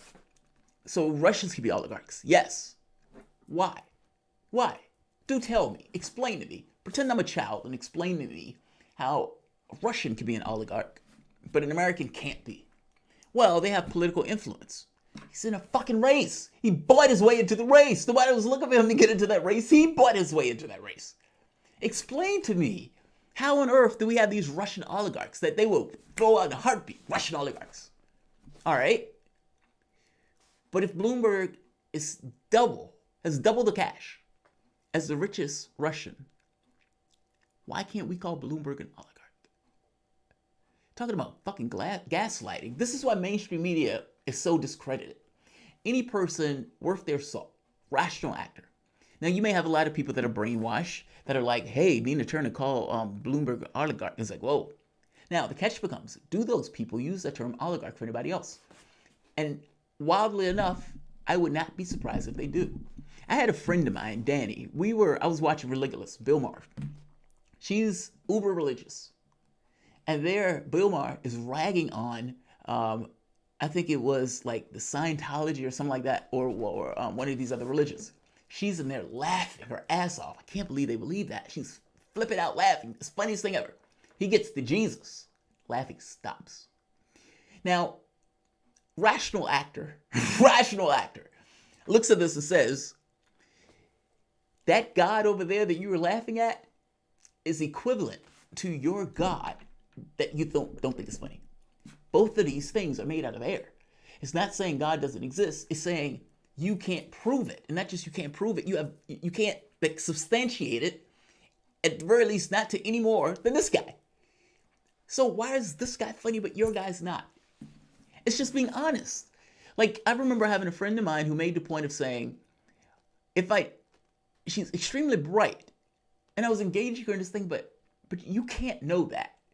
And certainly the order of magnitude of ridiculousness is going to increase when you start adding, well, God had a kid, and that kid gave his life, and then that kid flew. Like, they're angels, and those angels fly around. You know, the more specific it gets, the weirder and the more outlandish it's going to be. I guess I'm saying you can't validate it. It's okay to believe it. Don't misunderstand me. You can believe in things that you can't necessarily put your finger on. That's faith in general. And you can even, I don't even begrudge people for saying, it just seems a massive leap to believe that all of this just comes together out of nothingness. To me, that's a rational actor. They at the very least have the common sense of saying, it looks like there's something more. I don't know what it is. Look like there's something more. But then to say, God, baby, Holy Ghost, I'm going to send him on a suicide mission. And when you get to that gets a little dicey. But she didn't see that. I'm making the parallel to, you will have people who will say, straight face, Bloomberg's not an oligarch. And they will get on television and say, Russian oligarchs. And not one person on mainstream media, be it MSNBC, be it CNN, be it Fox News, none of them, no one else on that network will turn to that person and say, well, wait a minute. I mean, how's that guy oligarch but that guy's not? Just very basic question. It goes without assumption. It's the Tulsi Gabbard stuff. They would be like, she's a Russian asset. And they would just say, yep. And they would keep going. It's like, wait a minute. They just call that woman a Russian asset. That woman's in our military. But again, the assumptions that they use in order to process their world. Mainstream media agrees. And because they agree, there's no interaction. Part and parcel to the reason that Elizabeth Warren wants to stop you from getting channels like mine is to prevent you from even knowing that. Prevent this conversation from even taking place where I'm pointing out the hypocrisy and saying that this guy is a Russian asset or this guy is a Russian oligarch, but Bloomberg, who has twice as much money and is influencing our political process, is not.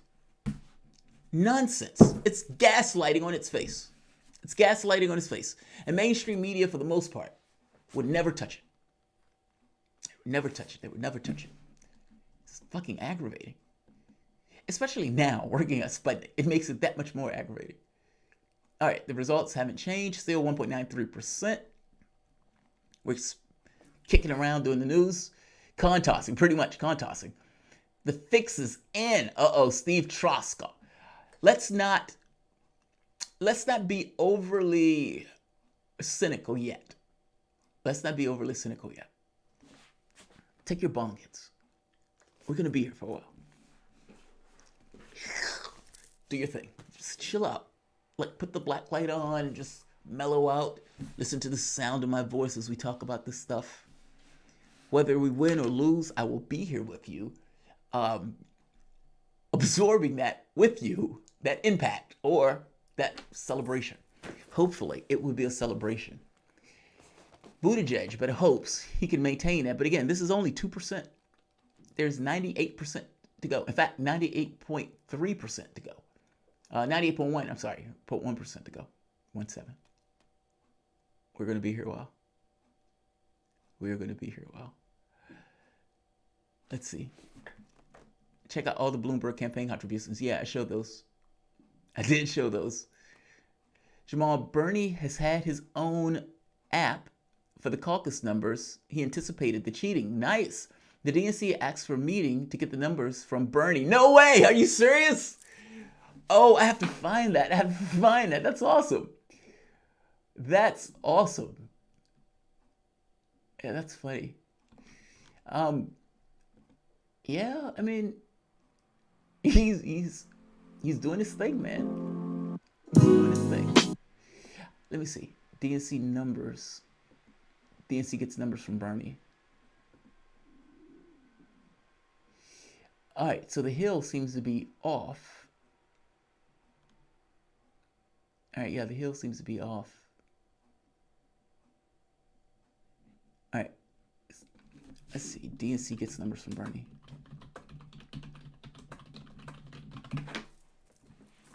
Bernie Sanders is spoiling for a fight with the DNC. Jacob, that's old. Let's go to new within the past hour. Iowa caucus. Live updates. The last update is 8 minutes. This is the Washington Post. I'm probably not going to be able to see that.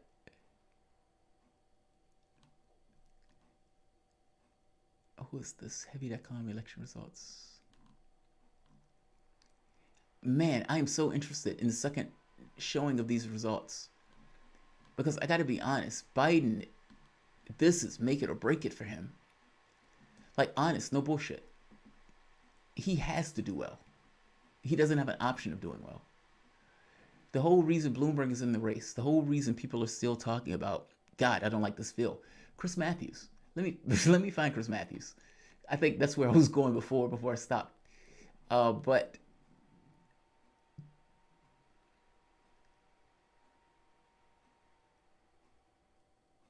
listen to this. Uh-oh.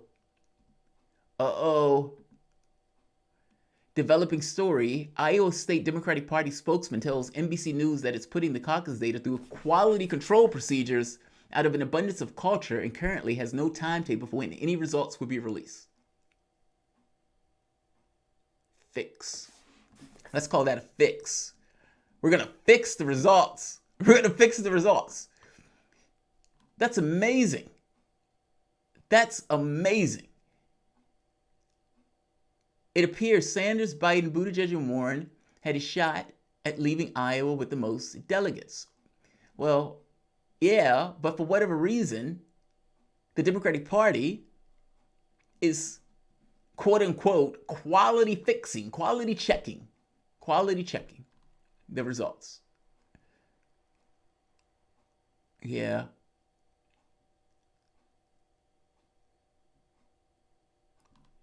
Let me see. Because that's...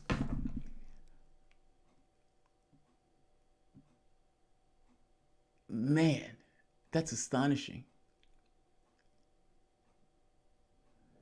So right here. Look at this. I did get... Bernie Sanders apparently is called into a meeting. Let's hear what this guy's saying about it. But fix the results. A confirmation from a senior aide to the Bernie Sanders campaign that they have been called to a meeting by the Iowa Democratic Committee to discuss the delay in the results. He didn't have any...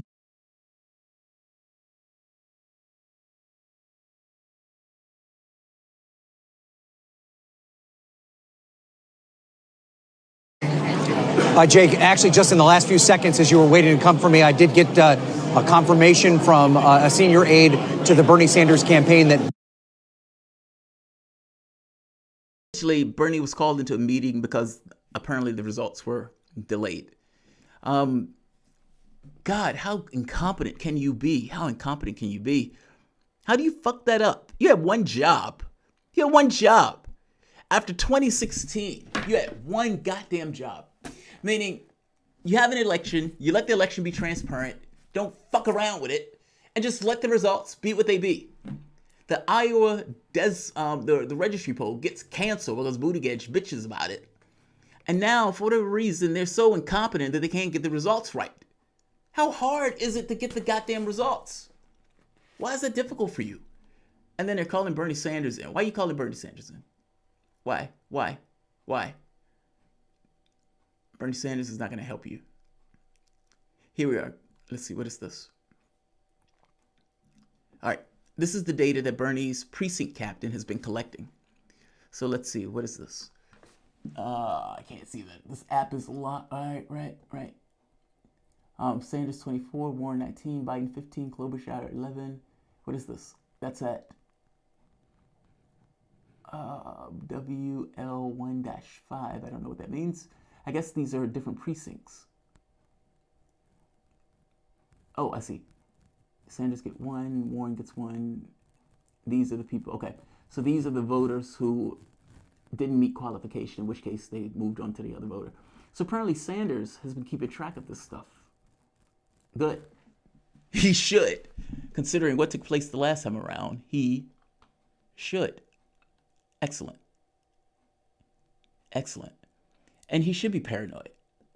Just because you're paranoid doesn't necessarily mean somebody's not out to get you. And in this case, when you have literally the entire established order that have just agreed that we need to stop him, I would be acting the same way. He's doing due diligence. That's all that is. All right, let's see. I'm trying to see if there's any additional information.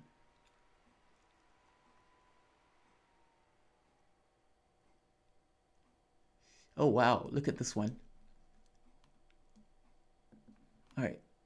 So, Des Moines Precinct 80. Bernie's group had 101 people. Pete's group had 66 people. Bernie and Pete ended up with a tied at 4 delegates following a coin toss. How do you do this with a coin toss? What do you mean a coin toss?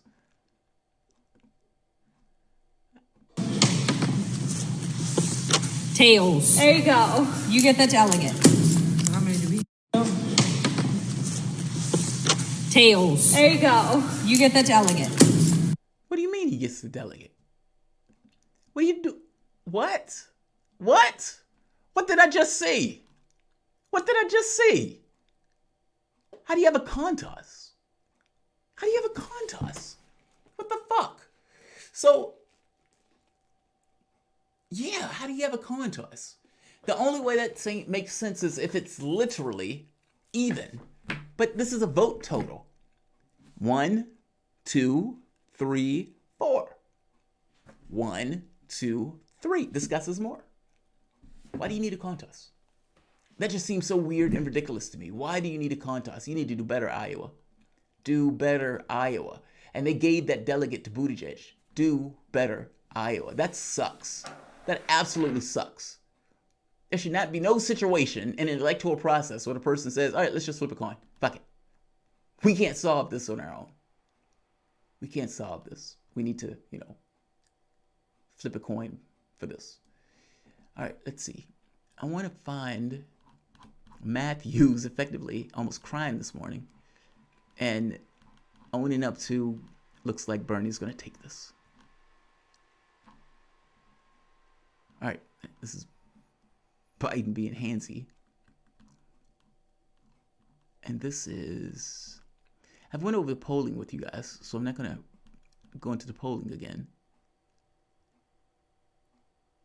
Right here. Okay, not this one. Wait a minute. Here we are.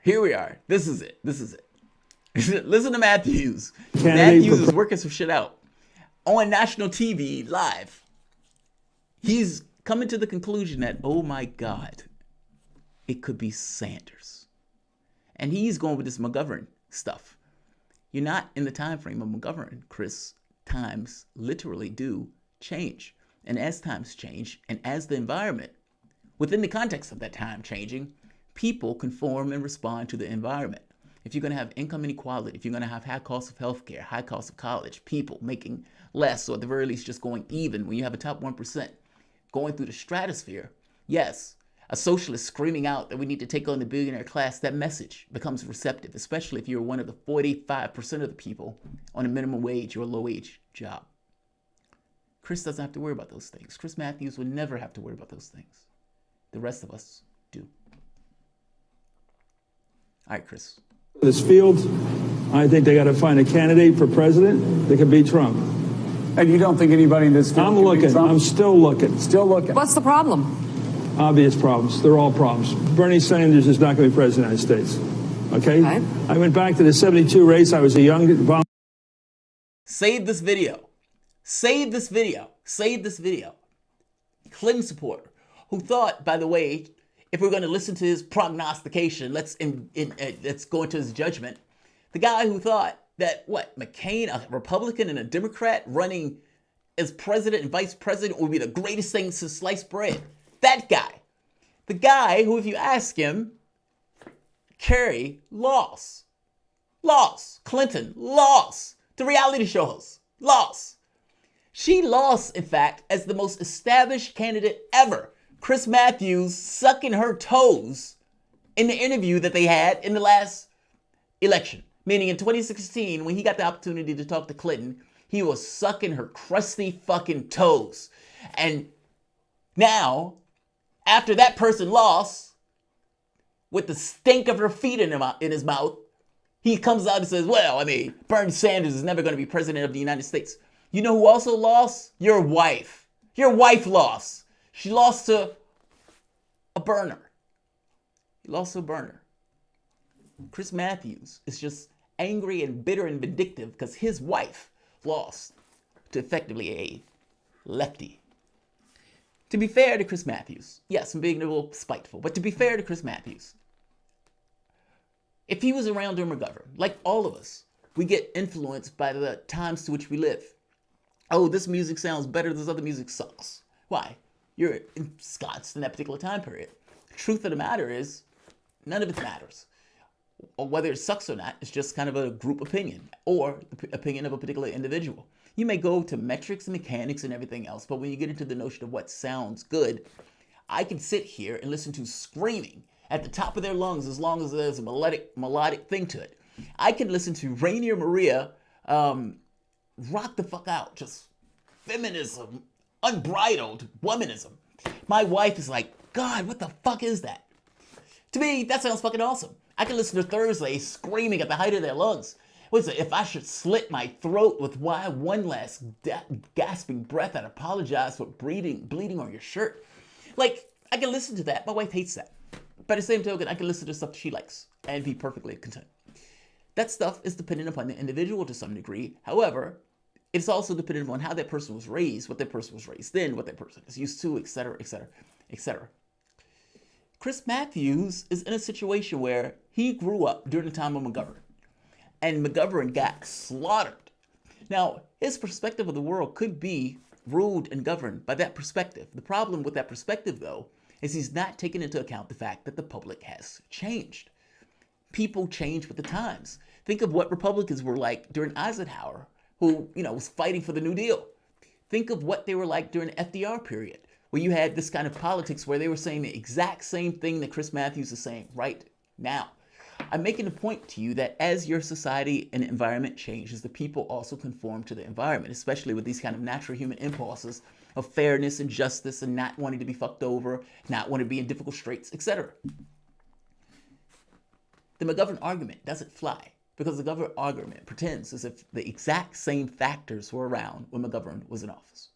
Chris Matthews is not thinking in those terms. He's only thinking in the terms of the individual candidate, as if the candidate was in and of itself the entirety of the race. It was not. It was not. You're in a different world. And that different world, Trump is your president. And I would wager to you that Chris Matthews would have said Trump could never be president. You're in a different world, Chris. Different world. Your analysis is stilted by your past experiences. Volunteer for the DNC. I was working for a senator from Utah at the time. I've got to tell you, it feels a lot like it. A lot of giddiness, a lot of excitement, a thrill about this guy. You're saying a lot like McGovern? Well, exactly, because he was very excited. He excited the party completely, blew away a really good candidate like Muskie, a really good guy, blew him right out of the water because he had some issues. Now, analytically, I think a couple things have happened. One is Warren was riding high. I thought she was going to sweep through everything. I should first too easily and just keep going. So right off the bat, you make a strong case of Sanders would never be president. Followed by, in less than a minute, I thought Warren was going to sweep through this thing. So you've impugned your own prognostication abilities effectively within the context of, 30 seconds? It's 52 seconds. It's a 2-minute clip. It was in less than 32 seconds. I thought Warren was going to take it. Sanders would never be president. What's wrong with this statement? You fucked up once, and you've admitted to being fucked up once in regards to your choosing a candidate and thinking who was going to win it. I've been consistent the entire way through. I thought Sanders had the better chance. Yes, I have a bias associated with it, but I also looked at what took place in 2016. I could see in the debates that the conversation was, do you agree with Sanders or not? And if that's the debate you're having, the entire debate is framed around Sanders. Even if you take it into this weird right-wing framing, it's still framed in a right-wing way within the context of, do you agree or disagree with Sanders? At that point, Sanders is the standard. Meaning, if he's pushing for Medicare, that's the standard. Do you agree with that or not? Yay or nay? Pale College. Do you agree with that or not? Yay or nay? And you're forcing one candidate after the next to answer that question, but they have to answer it in a way that at the very least sounds like him, since he's the gold standard. By the same token, you know it's not him. So when I look at this race, I think to myself, the person who had the best chance of taking him down was Warren, because she was aping him. And you could see her go up in the polling with that aping of him. But keep in mind, she was pretending to be this other guy. So when I look at this and say, well, I think he has the best chance, providing he has the capability of at the very least make a distinction between who he is and who she is. He never did. She blew the gasket. When she deviated from Medicare for All, she fell apart because the public understood that she was full of it. I was looking at one of the precincts, the healthcare stuff, and Buttigieg was higher than Warren in the healthcare. Why? Because they effectively have the exact same plan. But Buttigieg never said he was for Medicare for All. Buttigieg went with this notion of, that's not true. Initially he did, but ultimately when he really went into this full campaign thing, public option, which effectively is all that Warren was pushing for. She just didn't want to say it. When I made the point that I thought Sanders was going to win, there's no way for me to know that as a flat fact way. I was only looking from the standpoint of, he seems to be consistent. He doesn't seem to be going anywhere. Everybody else is having their light in the sun and then falling apart. The public seems to be trying to give other candidates a chance. But Sanders never went anywhere. And so as they look at this person, peruse him, drop him, peruse him, drop him. All right, that person is acting like that person. Well, he seems consistent and honest. Let's go with him. Especially if they thought Biden had the better chance of winning and beating Trump. And then you find out that Biden supporters would most likely go to Sanders if Biden flames out. If Biden gets 5% in this poll, fifth place or fourth place in this poll, the electability argument gets strained. Then he's going into New Hampshire where he is going to get bullied. He's going to get fucking bullied in New Hampshire. Keep in mind, New Hampshire was where Clinton lost. He's not going to do better. And then you go to Nevada. And that's the catch. What happens in Nevada? What happens in Nevada? Because if Sanders or Biden has his best chance probably in Nevada, and if he loses in Nevada, they're going to be patting him on the shoulder to call it a day, dog. And they were going to let Bloomberg try to carry the burden. Mark my words. I alluded to this almost, I think, maybe a week or so ago. They are getting to the point of allowing Bloomberg to carry the burden, especially if they don't think Biden can do it. Ratner said exactly what I just told you, and he was very explicit.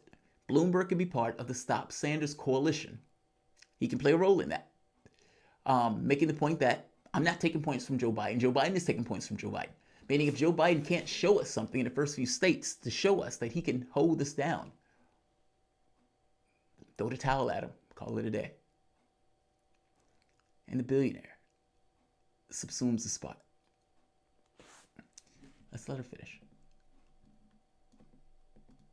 She was the one candidate I thought could do that. What happened? She got a lot of scrutiny. You don't want a lot of scrutiny, and she got a lot of it. Does this stuff add up? She got a lot of scrutiny because she was lying. She was lying. That's why she got scrutiny. You said you were Medicare for All. How are you going to pay for it? And remember where the scrutiny came from. The deviation. Think back. Think back. I remember it very specifically. How are you going to pay for it? Sanders say he's going to put in a payroll tax. You say you're not going to do that. He wrote the bill. Jayapal wrote the bill. You say you were supporting that bill. So how are you going to do it? The scrutiny starts there. The guy who's considered honest, who's not hiding the ball, is saying, yes, I'm going to raise taxes, but I'm going to lower your expenses. You are making an argument that you're not going to do it that way. All right? How? How? Everybody else does it that way. The scrutiny started there, Chris. It was because of her. It wasn't because of anything else. She could have said, yes, I'm on board for Medicare for all, period. Left it. Any argument that came at her way, she could have argued it in the exact same way, in the way that Sanders was arguing, in order to fight it off. That would have been the most logical path of action, as opposed to what she did, which people knew she wasn't being serious. When Cenk Uygur, who has supported Warren full-throatedly, comes out and says it looks like she's not serious about it, you fucked up. You fucked up. Just saying. The scrutiny was brought on by her. It wasn't magic. They weren't picking on her. It was because she came up with a plan that deviated from the person who actually wrote it, forcing her to actually show how she plans to pull it off. And then when she actually did show it, they realized it was a public option. That's where it came from. It wasn't her fault. I mean, it wasn't anybody else's fault. It was her own. The Medicare for all, the free college, all that stuff got killed. And guess who's going to get it now? Bernie's going to get it now. Bernie's going to ride high, and he's finally going to get scrutiny about his whole life, his ideology, his whole life, who did he root for all his life. Who is this guy ideologically? It's not just the nice, good stuff like healthcare. Why does he say the stuff he does about Maduro and people like that? Why does he say Denmark one week and then somebody else? I mean, people got to figure out who the guy is. Yeah. I think I know, because Sanders has never said he wanted the United States to look like Denmark. You're a goddamn liar if that's where you're going with that. What he had said was Denmark or Scandinavian countries. When people ask him what model are you looking for, he says democratic socialism. I've spoken to a guy from Denmark, believe it or not. I was at a Kenyan casino. Yes, I like to gamble when I get the opportunity. And the dollar versus the Kenyan coin or whatever the Kenyan thing is, well, the dollar is more. So you can gamble for a longer period of time without losing as much money. Him and I, to my wife's chagrin, sat there and talked for 3 or 4 hours in the casino. And one of the things that we talked about was capitalism. His argument was, you guys do capitalism in a really fucked up way. And because you do it that way, you have a lot of chaos in your society. We're a capitalistic nation, proudly. And he goes so far as to say, but we don't fuck our workers over. His point was, if you give back to your workers and you ensure they have healthcare and all of these other services that they need to make their lives relatively decent, they would allow you to make your ends. They won't allow you to make your ends if they feel like they are struggling and they are in bad straits. And the problems of your particular society is coming from that. You guys have a helter-skelter capitalism that fucks over the people who allow you to make your cash. We don't. Now, that was basically the conversation him and I had on that very specific issue. And I'm looking at him like, yeah, that's a good analysis. Fair enough. If you're pro-capitalism, yeah, you might want to take care of the people who allow you to be rich. Well, they don't do that in the U.S. They do it over there. When Sanders is making his argument about Scandinavia, that's what he's talking about. Whether he says Denmark, Scandinavia, whatever, he's talking about, for all intents and purposes, the exact same thing. At no point has he ever said he wanted the United States to look like something Maduro comes up with. You made that up. You made that up. He's been on TV saying this shit all day. All day. Let's let him finish now. Go to the polling. See if we got anything else. I've dealt with these guys most of my adult life. They're usually the guys at the card tables at an war rally. There'll be there some old guy with some old literature from this socialist party or that, trying to sell it, trying to latch on to the anti-war movement. There's always guys like that. And they're usually, as Howard Fine once said, non-negotiable demands, yelling up at the administration. Just so we're clear, you don't have to latch on to the anti-war movement if you're a lefty. It just comes naturally. Now, why do I say that? You can have authoritarian lefties. No, you can't. There is no such thing as an authoritarian lefty. Meaning, you can have, I guess, let's scratch that. From the standpoint of a lefty, the anti-war thing springs out of it. It's not a bug, it's a feature. If you want to take domestic policy and you want to be able to expand healthcare, expand college, educate, all that stuff, Can you do that? Meaning, can you have this big domestic expenditure while simultaneously having a $1 trillion military budget? No, you cannot. Why do you think Martin Luther King was so vehemently against the Vietnam War? Because he understood and realized that if we're spending this much money on war, then that is not something we can be spending on domestic priorities. It's a bug. It's not a bug. It's a feature. If Sanders is making an argument about we need to get out of the Middle East, that's not a bug. That's a feature. If he's making the point that we shouldn't be knocking over governments in South America, he's had that position for decades. That's not a bug. That's a feature. Meaning your notion that I know guys like this, you don't know what the fuck you're talking about. You're making shit up. You're pulling it out of your ass. Ultimately, what you're talking about is what you want the world to be. Meaning you're so terrified of Bernie Sanders taking it. You are sitting here doing this mantra stuff. I know guys like this. No, you don't. No, you don't. You don't. You don't. Because you wouldn't be saying this. And you just told me earlier, 30, 45 seconds ago, that you had got it wrong in the beginning, thinking Elizabeth Warren was going to run away with it. But tell me how much you know these guys. Tell me. Explain to me. Tell me how much you know guys like Sanders. Building during the anti-war movement. I know him, but I think the country's going to get to know him. I think we got a problem. We'll see. But, nobody's going to say it tonight. They're all going to be cheering. Good old Bernie. I think he's going to win big tonight. Real big. Real. That hurt him. That hurt him. The funniest thing about this is seeing him go through all of these permutations of trying to get it, digest it. It's like it's a piece of bad steak that he just can't gullet. His 90-year-old stomach don't have the stomach acid to take in appropriately. Yeah, he's having a hard time. As opposed to, and I think the most operative thing that you need to take away from that is, I don't see anybody who can beat Trump in this race. I don't see anybody. I'm not happy with the field. That includes, by definition, the guy who can beat Trump like a drum. Anything wrong with his dealings with Ukraine, except they say it sets a bad image. Well, do you agree that it sets a bad image? And my son said that. Do you think it was wrong for him to take that position, knowing that it was really because that company wanted access to you? Well, that's not true. You're saying things you do not know what you're talking about. No one said that. Who said that? Don't you think that it's just one of those things where people think, well, that seems kind of sleazy. Why would he have that job if not for who his father was?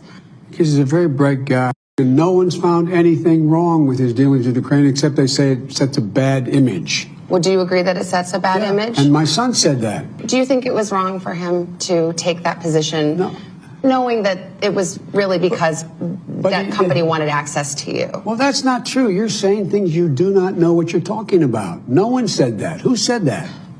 Don't you think that it's just one of those things where people think, well, that seems kind of sleazy. Why would he have that job if not for who his father was? Because he's a very bright guy. Shout out. Who is this? Gumphrey? Susan Gumphrey? Shout out. You're stylish as all hell in that dress. Shout out. Shout out for having the stones to ask Joe Biden that question. Joe Biden, God, I'm so happy he did not grab that woman. So shout out for Joe Biden for at the very least having a sense of mind, presence of mind, not to put your hands on her. But think about what Joe Biden just said there. And we're talking about just rational actor. That's all. Rational actor. Rational man, rational woman. Sitting down at a kitchen table, having a conversation about Joe Biden. And one person shows this clip. And they said, wait a minute. His kid was getting 50 to 80,000 and he didn't have any experience in Ukraine oil and gas. Yes, that's true. And his dad was vice president of the Ukraine. And that company was massively corrupt. Rational actor says, I don't believe that Joe Biden's kid got that job with no experience after being drummed out of the military for being a crackhead. I don't believe that he gets that job without his dad being vice president, which makes it look, in her words, sleazy. Now, Joe Biden is trying to argue that, nope, he's a bright guy. He got the job because he's a bright guy. And the problem with this argument is nobody believes that. Nobody believes that. Part of the reason that I thought impeachment was going to eat Joe Biden alive was because of this. Conversations like this. A, he gets very angry when you bring up his kid. B, he doesn't really have a good answer for how did your kid get that job, and why did you be okay with him getting that job, knowing that you were viceroy for all intents and purposes of the Ukraine. Telling people he's a bright guy doesn't cut it. I'm sorry, it just doesn't. You can have mainstream media try to block having talks about this. The Republican Party has been screaming about this. Trump is going to be screaming about this. And now you're being asked questions on this and you don't have good answers. And not just not have good answers, becoming an anger maniac about it, which makes it that much worse. I was curious about what's going on through her head when she's asking that. Does she get in her head, let's be provocative? Meaning, it looks sleazy, knowing that Joe Biden is going to be like, what the fuck did you just say? He was going to get apoplectic about it, which just makes good TV. Fact of the matter is, though, this is a legit, fair question. Why did you think it's okay that your kid was working at this corrupt oil company when he had no experience there? Meaning, even if there's nothing to that, you don't think it looks bad that your dad, your vice president, is effectively, meaning it looks like you're gaming it for influence. And the moment that you can go back to Joe Biden's career, and she could have brought up Dan Rather, asking Joe Biden about the credit card thing. That didn't look bad. You can go back even further. You don't think that looks bad that your family was essentially grifting off your name? And if the only thing you can say is they're just very bright, that does not look good. Meaning that interview looks horrible. That interview looks horrendous. But Joe Biden keeping it classy. Let's go with the polling. See what we got. We are at 1.93%. God damn it, Iowa. What are you doing? What are you doing? One job. One job. That's all you had. One job. You just had one job, dog. Lloyd Tucker. On the bright side, they're switching to paper ballots like we wanted, screaming, right, burning people to speak up. Yes, good. They should have had paper ballots in the beginning. Duteous priests. So I saw a piece of toast in a cage at the zoo. Made me wonder if it was bred in captivity. Bred in captivity. That's funny. Denise Gibson just reported Iowa caucus using new reporting machines developed by Hillary Clinton's former campaign manager. What the fuck? Robbie Mook could explain delay in reporting and ridiculous placement of Buttigieg and Klobuchar. Fuck's sake. For fuck's sake. For fuck's sake. That's a goddamn shame. It really is. All right. If the DNC doesn't quite know when the results are coming out, I'm going to end this and I'm going to kind of watch and see if it shows. Looking for the last super chat. I'm sorry. Today has been a long day. But if they come back, meaning if the results are coming back, I'll open the channel back up again. That's probably why the Hill left. Because at that point, shit, where is it? Yeah, Jamal, no Brexit special. Well, I think I was on fault lines for Brexit. Yeah, I think I was on fault lines for Brexit. But I got to be honest, I don't know what to say on Brexit that I haven't already said. It's like you guys are in transition, so it's a little weird. It's like you're kind of out, but kind of not. Let's see, where is... All right, I don't know where that is. Hold on. All right, guys. Yeah, I think after this, I'm going to call it a night. We've been going for over 2 hours. And I was hoping that the election results... I heard they were switching to paper. Yep, on the bright side. Yep, read that. Media is upset. Turn to call Bloomberg and Oligarchy. Yeah, unfortunately they are. Tulsi or Bernie can beat Trump. Results, they have to fix them. I heard they were switching to paper. I hope so, Lloyd Tucker. And on the bright side, they're switching to paper ballots. We want it screaming. Yeah, I think Bernie should have picked that one up from get-go. Considering what took place in 2016, you should not have allowed this kind of fuckery that these guys were doing. If you wanted to scam an election, you know how to scam it? Put it on some new system that people don't know what the hell that system is, and, go from there. All right. Like, share, subscribe. I am very skeptical of this We're going to have a little system, and now we're going to make sure that things are correct. We're going to make sure they're correct. Yeah, okay. We'll see if they're going to be correct, all right. Like, share, subscribe.